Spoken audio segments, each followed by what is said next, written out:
Bienvenue à tous dans cette vidéo spéciale, où nous allons plonger dans l'histoire d'un homme dont la vie a été marquée par des hauts et des bas, par des rires et des larmes.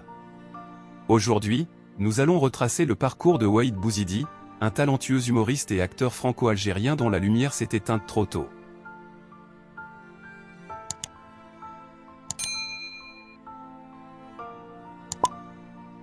Waïd Bouzidi, voici son histoire.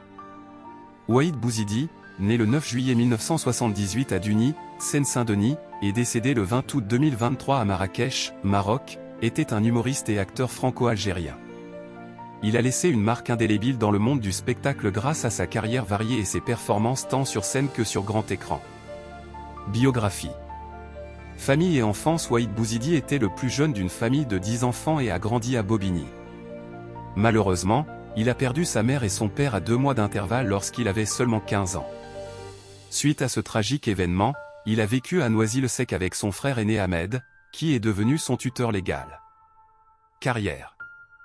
Début. Après avoir traversé une période de mutisme suite à la perte de ses parents, Waïd Bouzidi a trouvé refuge dans une troupe de théâtre appelée les Guez-Guez à Gagny, où il a découvert son talent pour les arts de la scène et a commencé à exprimer sa créativité. Jamel Comedy Club. En 2006, Waïd Bouzidi a été invité à rejoindre la troupe du Jamel Comedy Club, créée par Jamel Debbouze. Initialement hésitant, il a finalement accepté et a contribué à l'émission en écrivant son premier texte comique, intitulé Le Gitan. Cette opportunité l'a exposé au monde du stand-up, et il a rapidement gagné en popularité au sein de la troupe. Rôle au cinéma et à la télévision.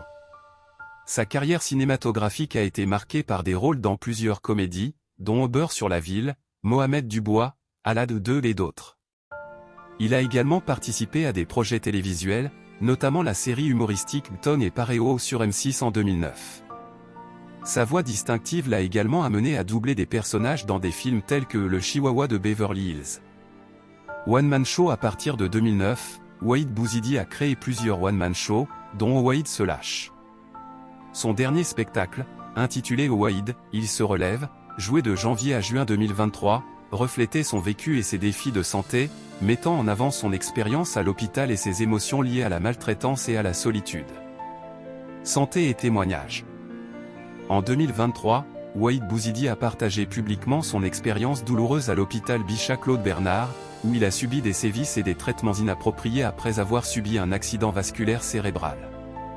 Il a dénoncé les préjugés grossophobes dont il a été victime et a attiré l'attention sur les problèmes de discrimination envers les patients obèses au sein du système de santé. Décès le 16 août 2023, Waïd Bouzidi a subi un nouvel accident vasculaire cérébral alors qu'il était en vacances à Marrakech. Plongé dans le coma, il n'a malheureusement pas survécu et est décédé le 20 août 2023, laissant derrière lui un héritage riche et varié dans le monde du divertissement. La vie et la carrière de Waïd Bouzidi ont été marquées par sa créativité, son humour et son talent, mais aussi par ses défis personnels et sa lutte contre les préjugés envers les patients obèses dans le domaine médical. Alors que nous arrivons au terme de ce voyage à travers la vie de Waïd Bouzidi, il est important de se rappeler que derrière chaque instant de rire, derrière chaque moment de succès, se cachent parfois des batailles intérieures et des épreuves inattendues. Waïd a illuminé nos vies par son talent, mais son histoire nous rappelle que personne n'est à l'abri des difficultés.